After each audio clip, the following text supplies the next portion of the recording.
Everyone, how all are you? I am Neha Kujur. जैसे अब ऐसे आप सभी लोग, मैं तो देखो एकदम से फिट एंड फाइन हूँ। और आज है हनुमान उत्सव बेसिकली। तो कल क्या हुआ था, एक छोटी सी बात बताती हूँ मैं। तो कल हम लोग सब बैठ के खाना खा रहे थे, मतलब हम लोग की जो पूरी फैमिली थी, पापा मम्मी वगैरह और हम सब लोग। तो मेरे छोटे वाले भाई ने बोला कि कल तो हनुमान जयंती है, कल तो हम लोग प्रसाद बांटेंगे। मतलब एक रिचुअल होता है हमारे यहाँ पे कि जब भी हनुमान जयंती वगैरह होता है तो हम लोग मतलब हलवा वगैरह बना के बांटते हैं उसको। तो क्या हुआ, मेरे पापा ने बोला कि हनुमान जयंती नहीं बोला जाता क्योंकि जयंती उन लोगों की मनाई जाती है जिनकी डेथ हो चुकी होती है। ठीक है, जैसे मैं, जब मैं हूँ, मतलब बाई चांस अगर मेरी डेथ हो गई तो ठीक है, आप मेरे घर वाले जो है, जो आप लोगों किसकी जयंती मनाओगे, मेरी जयंती मनाओगे। ठीक है, तो ये चीज़ होती है।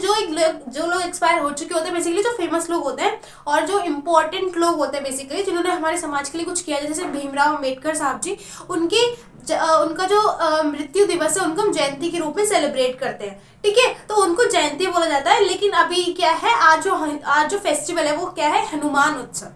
ठीक है, एक तरीके से आज कहा जाता है कि आज के दिन पे उनको उनका नाम दिया गया था। ठीक है, तो ये कुछ रिचुअल्स होते हैं। हाँ, हमें उनको भी सेलिब्रेट करना चाहिए, लेकिन हमें अच्छे से पढ़ना भी चाहिए। ठीक है, और जो भी चीज़ें होती है, जैसे कोई भी पुरानी चीज़ें होती हैं, सुपरस्टिशियस थिंग्स जो होती हैं, जैसे कि हमें ये नहीं करना चाहिए, हमें वो नहीं करना चाहिए, हमें नाखून नहीं काटने चाहिए, रात में ये नहीं करना चाहिए, वो नहीं करना चाहिए।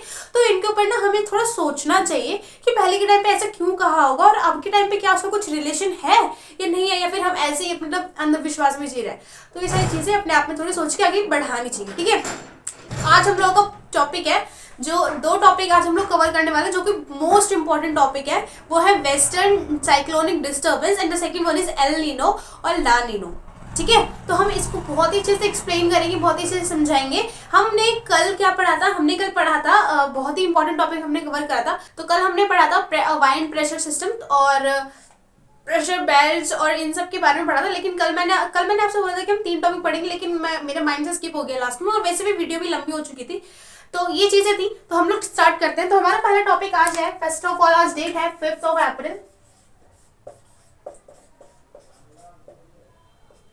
5 अप्रैल 2023। आज दिन है वेडनेसडे, आई थिंक आज थर्सडे है। ठीक है, हमारा चैप्टर नंबर कौन चल रहा है? चैप्टर नंबर हमारा 4 चल रहा है, जो कि क्लाइमेट यानी कि जलवायु। ऑलराइट, और हम पढ़ने के जा रहे हैं। आज हमारे 2 टॉपिक कवर होंगे, एक होगा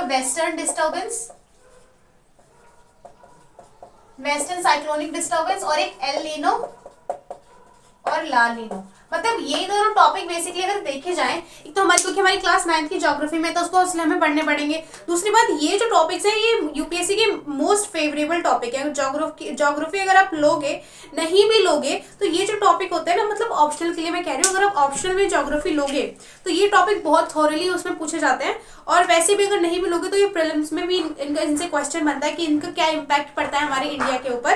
ठीक है, और ये सारी चीजें जो होती है वो एग्जाम में पूछी जाती है। ठीक है, तो हम लोग स्टार्ट करते हैं।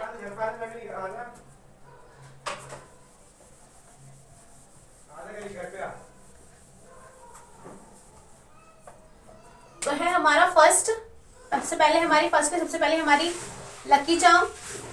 ठीक है, मोर स्माइली। ठीक है, तो हमारा है वेस्टर्न साइक्लोनिक डिस्टर्बेंस। तो देखो, वेस्टर्न साइक्लोनिक डिस्टर्बेंस, वेस्टर्न से आपको क्या समझ में आ रहा है, पहले ये बताओ। वेस्टर्न से मतलब मैंने आपको बताया था, अगर हवा के कॉन्सेप्ट में हम लोग देख रहे हैं, तो हमें नाम हवा को उस तरीके से उस तरफ से देते हैं, जिस तरफ से वो हवा ओरिजिनेट की गई होती है। ठीक है, तो वेस्टर्न का मतलब क्या होता है, जो जैसे हवा वेस्ट तरफ से आ रही है, इस वजह से क्या हो रहा है, इसको वेस्टर्न नाम दिया गया। डिस्टर्बेंस का मतलब जैसे हम लोगों को डिस्टर्ब करता है ना, हम कुछ अच्छे से काम कर रहे हैं अपना, जैसे मैं कभी नहीं, हम रोज ही होता है ये, तो मैं वीडियो रिकॉर्ड करती हूँ और कोई ना कोई बाहर आ जाता है, कोई ना कोई घर में चिल्लाने लगता है, तो इस सबको क्या बोलेंगे, डिस्टर्बेंस। तो कहीं ना कहीं क्या हो रहा है, और अगर हम इसके इंडिया के कॉन्सेप्ट में देखें कि इंडिया को कैसे डिस्टर्ब कर रहा है, तो इंडिया को जो वेस्टर्न साइक्लोनिक डिस्टर्बेंस है, ये बहुत ही मतलब गंदी तरीके से कह सकते हैं, बहुत ही मेजर तरीके से इम्पैक्ट डालता है। मतलब एक बैड इम्पैक्ट भी डालता है, कभी कभी गुड इम्पैक्ट भी डालता है। तो हम चीजों को डिस्कस करेंगे। तो हम लोग स्टार्ट करते हैं। सबसे पहले ये जो फेनोमेना है इसका कुछ एक मेन इंपॉर्टेंट चीज है कि ये कहाँ से डेवलप होता है और किस रीजन में होता है। तो ये कौन से रीजन में डेवलप होता है? ये होता है मेडिटेरेनियन ओशियन, मेडिटेरेनियन सी में। ओशियन और सी अलग होते हैं, ठीक है, मैं आपको बताऊंगी इनमें क्या डिफरेंस है। यानी कि भूमध्य सागर, ठीक है। तो हमें ये सारी जो चीज है वो किसकी तरफ घूमेगी? मेडिटेरेनियन सी। और ये अपना जो इंडिया है, इंडिया के आसपास की जो कंट्री है, इंडिया के आसपास की कंट्री कौन सी? अफगानिस्तान, पाकिस्तान, नेपाल, भूटान, ठीक है। इन सबके आसपास ये इर्द गिर्द ये बस ये चीजें घूमने वाली हैं। तो हम लोग स्टार्ट करते हैं। सबसे पहले हम लोकेशन देखेंगे इनकी, किसकी? मेडिटेरेनियन सी की।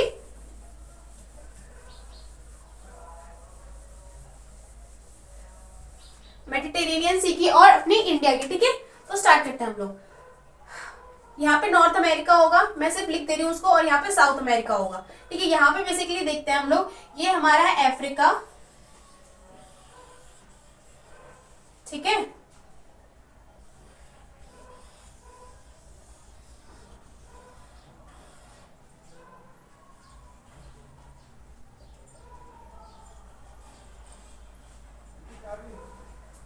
समझे? ये है यूरोप, ये है एशिया, ये है अपना प्यारा सा इंडिया। मतलब अपनी इंडिया को देख के तुम्हें थोड़ा थोड़ा सा प्यार नहीं आता? मतलब अपनी इंडिया एक ऐसे लोकेशन पे है कि अगर दूर से भी देखना चाहोगे ना तो आराम से दिख जाएगी। ओशियन भी पास में है, ठीक है, लैंड भी ऊपर पास में है। मतलब सारी चीजें ना एक तरीके से लगता है हमारे भारत को ना, मतलब किसी ने इतना सोच समझ के बनाया ना। मतलब वो वाला जो एक गाना नहीं है कि एक कहावत जो है कि तो लगता है तुमको भगवान ने बहुत ही सोच समझ के और बहुत ही टाइम देके बनाया। ऐसी पूरी अपनी इंडिया के ऊपर जाती है चीजें कि पूरी अपनी इंडिया को ना सोच समझ के बिल्कुल बनाया गया है, ठीक है। तो ये चीज है। मुझे तो अपने मतलब इंडिया को जब मैं मैप देखती हूँ तो बड़ा प्यार से, मतलब एक तरीके से कहते हैं पैशन जो होता है वो झलकता है अंदर से। तो ये अपना इंडिया है। और ये ना मेडिटेरेनियन सी। बेसिकली थोड़ा सा गलत हो गया ये, क्योंकि हमें ना इस वाले अगर मैप के पॉइंट ऑफ व्यू में देखें तो मैप के पॉइंट ऑफ व्यू में तो गलत नहीं है, लेकिन ना इस हमें क्योंकि लोकेशन अच्छे से शो करनी पड़ेगी तो इसको हमें ना थोड़ा सा नीचे से करना पड़ेगा ऐसे करके, क्योंकि लैटिट्यूड के उसमें रेस्पेक्ट में समझाना है ना, ठीक है। ये है, मान लो ये है मेडिटेरेनियन सी और ये है अपना इंडिया, ठीक है। अब यहाँ पे देखो, ये है 0 डिग्री यानी कि इक्वेटर, ठीक है। ये है 23 डिग्री एंड हाफ यानी कि ट्रॉपिक ऑफ कैंसर, ठीक है। क्या है? 23 डिग्री हाफ नॉर्थ यानी कि ट्रॉपिक ऑफ कैंसर, और ये है इक्वेटर। तो ये चीज है। अब ये इसको देखो, ये मेडिटेरेनियन सी जो है वो कहां पर है? मेडिटेरेनियन सी आपको नहीं लगता ये उस वाले एरिया के पास है? ये 23.5 है, लेकिन इसके ऊपर क्या होगा? 30 डिग्री होगा। 30 डिग्री वाला एरिया है ना ये वाला। और मैंने आपको कल बताया था कि 30 डिग्री वाला एरिया कौन से रीजन में आता है? सब ट्रॉपिकल हाई प्रेशर में। बताया था कि नहीं बताया था? मैंने आपको कुछ प्रेशर बेल्ट्स बताई थी, 0 degree, 30 degree, 60 degree, 90 degree. 30 degree सब ट्रॉपिकल हाई प्रेशर था, 60 डिग्री सब पोलर हाई प्रेशर था। भूल गए? याद है? बताऊं? याद दिलाऊं दोबारा से? देखो यहाँ पे देखो, हमारी अर्थ है ये 0 डिग्री, ये प्रेशर बेल्ट्स है,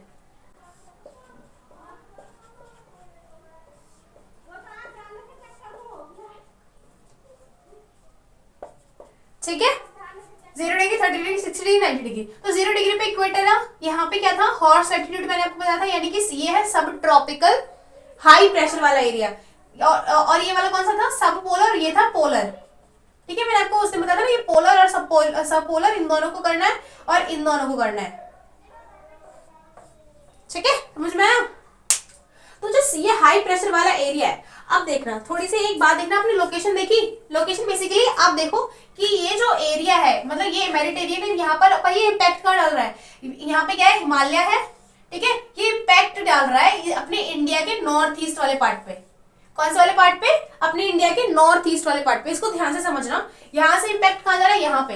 अब इसको अब हम देखना, ये हमने ये सिर्फ अभी इसकी लोकेशन देखी कहाँ से कहाँ पे इम्पैक्ट डाल रहा है। अब हम देखेंगे ये कैसे प्रोड्यूस होता है, मतलब इसका प्रोडक्शन क्या है, इसका ओरिजिनेशन क्या है, कैसे ये प्रोड्यूस होता है, क्या फैक्टर है जिससे ये प्रोड्यूस होता है, तो अब हम उसको देखेंगे। पहले इसको ध्यान से देखो क्या क्या मैंने बताया आपको, ठीक है। अब मैं इसको इरेज करने जा रही हूँ।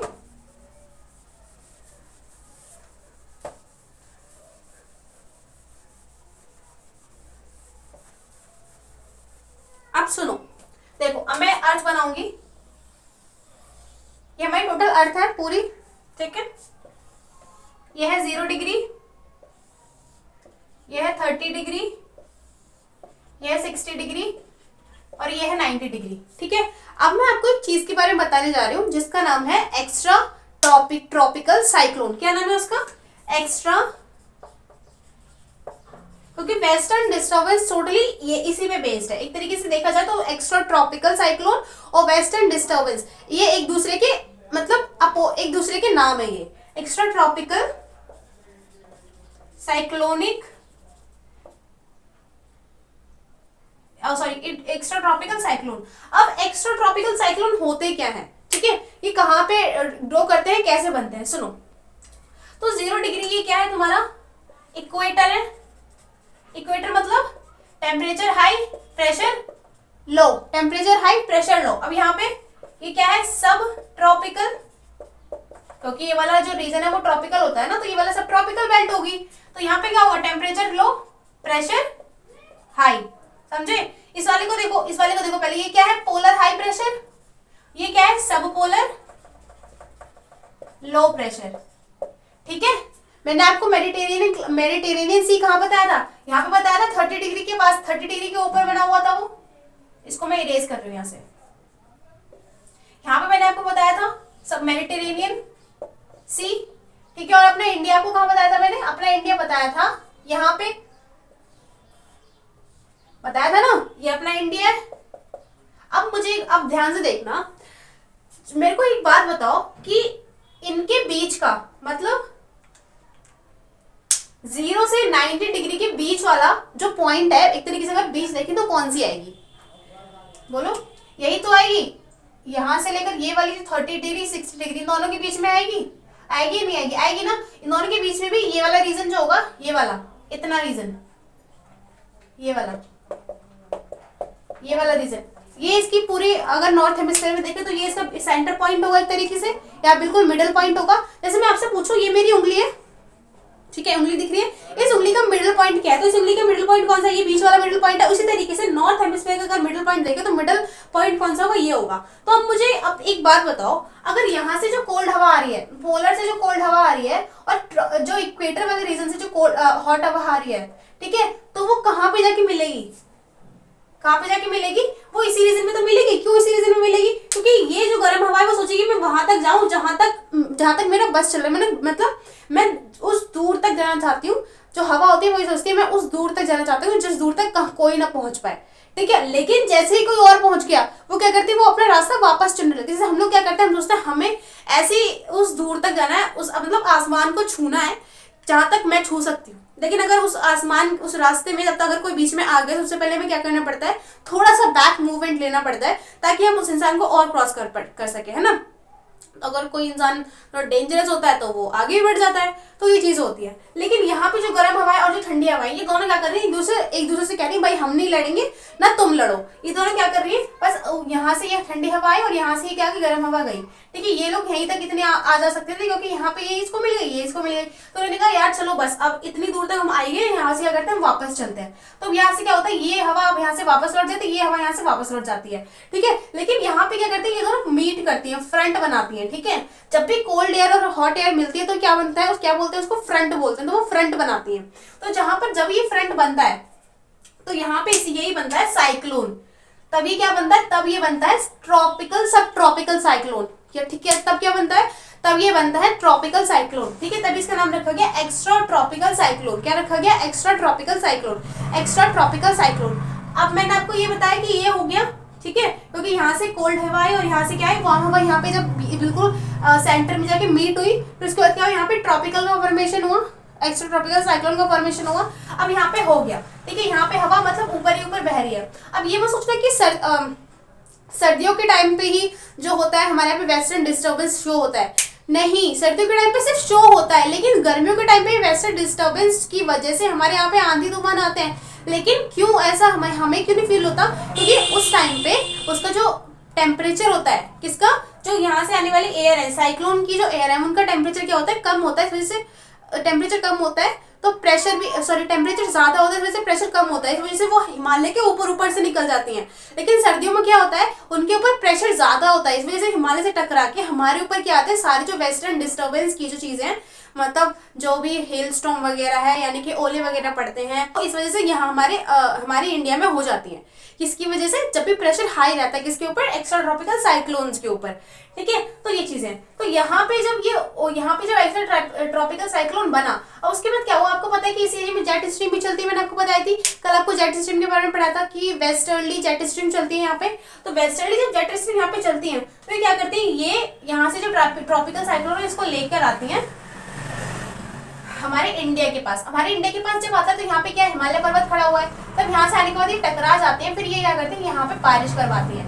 और ये बारिश कौन से मौसम में करवाती है? आपको पता है, दिसंबर में, जनवरी में, मार्च तक, ठीक है, अप्रैल के स्टार्टिंग तक, जैसे अभी बारिश हो रही है ना दिल्ली में, दिल्ली एनसीआर में, इन सारे एरिया में, तो ये किसकी वजह से हो रही है? वेस्टर्न डिस्टर्बेंस की वजह से हो रही है। ठीक है, तो समझ में आया कि वेस्टर्न डिस्टर्बेंस क्या होता है। अब हम इसका इम्पैक्ट देखते हैं कि इसका इम्पैक्ट क्या होता है और कैसे, मतलब ये इम्पैक्ट डालता है कौन? Western cyclonic disturbance. फॉर्मेशन आपको समझ में आ गया होगा।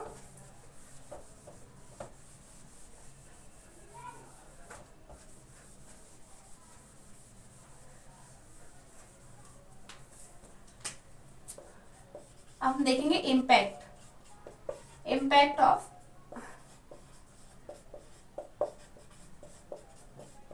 Western cyclonic.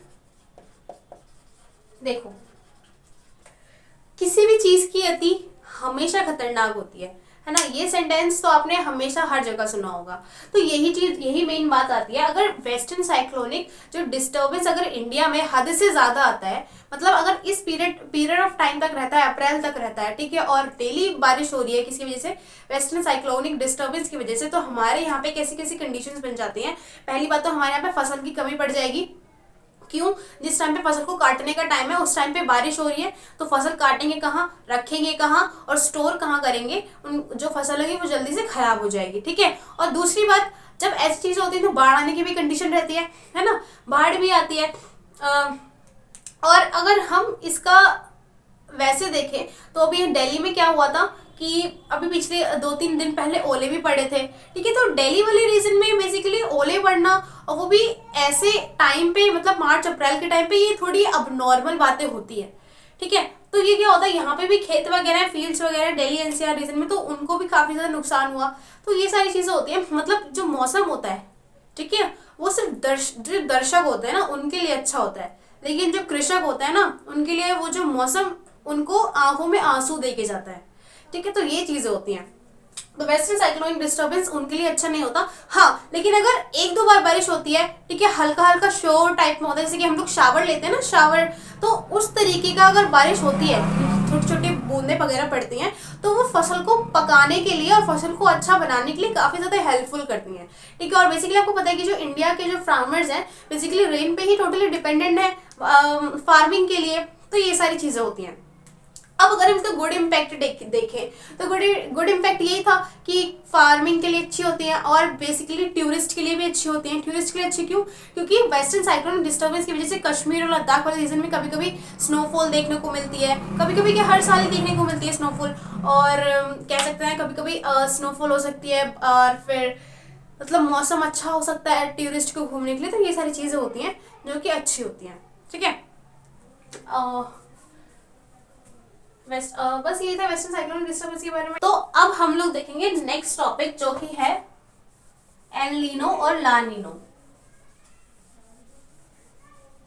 एल नीनो और ला नीनो, नाम एल नीनो, ला नीनो। एल नीनो और ला नीनो दोनों स्पेनिश वर्ड है। कौन से वर्ड है? स्पेनिश वर्ड है, जिनमें एल नीनो का मतलब होता है छोटा बच्चा,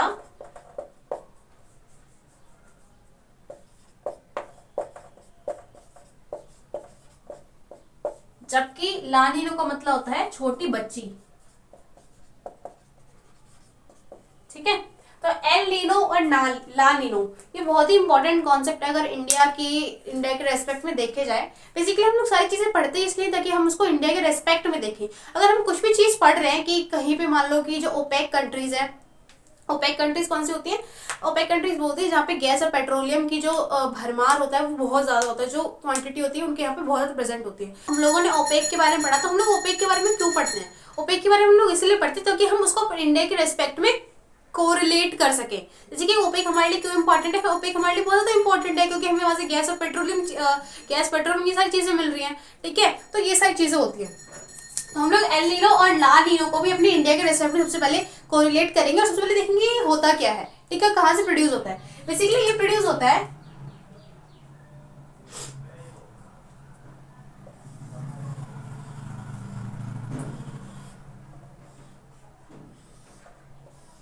ठीक है, ये है नॉर्थ अमेरिका और ये है साउथ अमेरिका। ठीक है, ये क्या है नॉर्थ अमेरिका, ये है साउथ अमेरिका। ये यहाँ पे क्या होता है, यहाँ पे पेरू कंट्री है। ठीक है, तो पेरू के 120 किलोमीटर से दूर एक गर्म जल धारा प्रोड्यूस होती है। ठीक है, जो क्या करती है, गर्म एक तरीके से कह सकते हैं यहाँ पे गर्म जल धारा प्रोड्यूस करती है। जब गर्म जल धारा प्रोड्यूस करती है तो यहाँ पे टेम्परेचर क्या हो जाता है, हाई हो जाता है, और प्रेशर क्या हो जाता है, लो हो जाता है बेसिकली।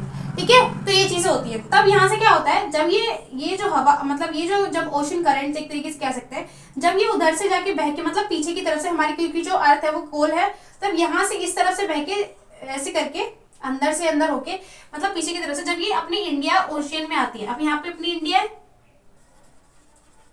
जब अपने इंडियन ओशन में ये एंटर करती है, और ये एंटर किस टाइम पे करती है, ये एंटर करती है जून और जुलाई के टाइम पे, यानी कि जब हमारा मॉनसून सिस्टम रहता है, जब हमारा मॉनसून आने वाला होता है या हमारे मॉनसून जब चल रहा होता है हमारे इंडिया में, तब ये जून और जुलाई में हमारे यहाँ पे एंटर करती हैं। तब क्या होता है आपको पता है, मॉनसून बेसिकली अभी नहीं पता होगा क्योंकि मैंने आपको बताया नहीं है। तो मॉनसून बेसिकली होता कैसे, मॉनसून इस वजह से आता है क्योंकि हमारी जो इंडियन ओशन है, जो बाहर का जो ओशन है, वाटर बॉडीज है, यहाँ पे क्या होता है, यहाँ पे और यहाँ पे टेम्परेचर डिफरेंस रहता है। ठीक है, टेम्परेचर और प्रेशर डिफरेंस रहता है। कैसे, यहाँ का जो बेसिकली टेम्परेचर होता है लैंड का, वो क्या होता है, वो ज्यादा होता है, और प्रेशर क्या होता है, कम होता है। जबकि यहाँ का टेम्परेचर ज्यादा कम होता है, प्रेशर ज्यादा होता है।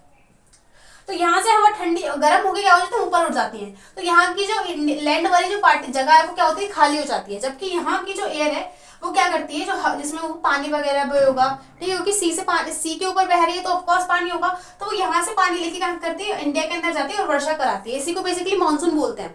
ठीक है, लेकिन जब क्या हुआ, जब जून जुलाई में आई जब ये El Nino, ELNINO, El Nino किसको बोलेंगे, बेसिकली इसी को, जो गर्म ओशन करंट आ रही है यहाँ से। ठीक है, तब ये कहाँ पे आएगा, जून जुलाई में हमारे इंडियन ओशन में आ गई। जब ये हमारे इंडियन ओशन में आ गई तब इसने क्या किया, जो यहाँ पे हाई प्रेशर बन रहा था, ठीक है, ठंडा, और जो टेम्परेचर कम था, प्रेशर हाई बन रहा था, इसने क्या किया, यहाँ का प्रेशर घटा दिया और टेम्परेचर बढ़ा दिया।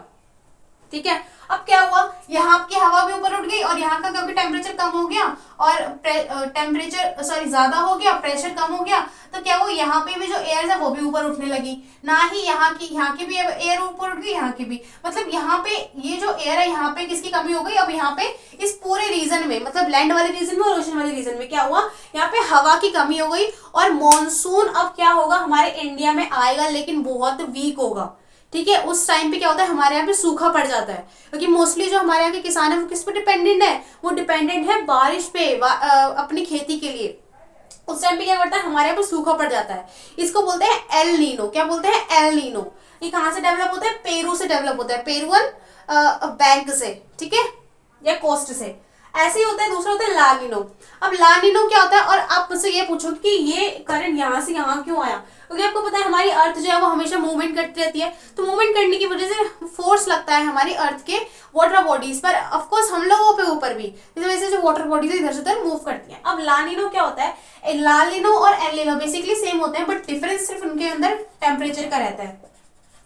लानिनो, अब लानिनो क्या होता है, ये इसमें ना जो टेम्परेचर होता है वो क्या होता है, कम होता है, प्रेशर हाई होता है, मतलब ये कोल्ड वाटर करंट होता है एक तरीके से, ये कह सकते हैं। ये भी यहाँ पे डेवलप होता है। ये क्या करता है, ये भी यहाँ पे जून जुलाई में जाता है। अब क्या हुआ, सुनो, यहाँ पे टेम्परेचर कम है लैंड पे, यहाँ पे टेम्परेचर क्या है, सॉरी यहाँ पे टेम्परेचर ज्यादा है लैंड पे, सॉरी ये थोड़ा हो जाता है, टेम्परेचर यहाँ पे क्या है, ज्यादा है लैंड पे, और यहाँ पे टेम्परेचर क्या है, कम है। यहाँ पे टेम्परेचर बहुत कम है, ठीक है। अब यहाँ से जो ला नीनो आया, ला नीनो यानी कि छोटी बच्ची जो आई, उसने क्या किया, उसने टेम्परेचर इनका और कम कर दिया, यानी कि प्रेशर और बढ़ा दिया। अब क्या हुआ, प्रेशर एक प्रेशर पहले से बना हुआ था यहाँ पे, इस वजह से उस प्रेशर से हमारे लैंड के ऊपर, माने हमारी कंट्री के भूमि वाली जमीन पर पहले से ही अच्छे से मानसून आ रखा था। लेकिन जब ला नीनो आया तो क्या हुआ, यहाँ पे जो और प्रेशर की जब और प्रेशर बढ़ा, ठीक है, जब प्रेशर बढ़ा, टेम्परेचर कम हुआ, फिर और अच्छी तरीके से यहाँ पे क्या हो गई, मानसून हो गया। और तो क्या हुआ, अब इस वाले रीजन में क्या हो जाएगी, बाढ़ आ जाएगी। तो अब मुझे क्वेश्चन एक बात बताओ, क्या एल नीनो अच्छा है या ला नीनो अच्छा है हमारे लिए? सोचो सोचो, बताओ, सोच के बताओ, यू हैव टाइम। देखो, तो ना ही एल नीनो अच्छा है ना ही ला नीनो अच्छा है। क्यों? क्योंकि एल नीनो में तो हम सूखे से मर जाएंगे और ला नीनो में हम लोग बाढ़ से मर जाएंगे। ठीक है, हाँ, वो लोग बच जाएंगे जिनको तैरने की स्किल आती होगी। अपनी स्किल्स के ऊपर हमें वर्क करना चाहिए, ठीक है। और तो ये चीज है।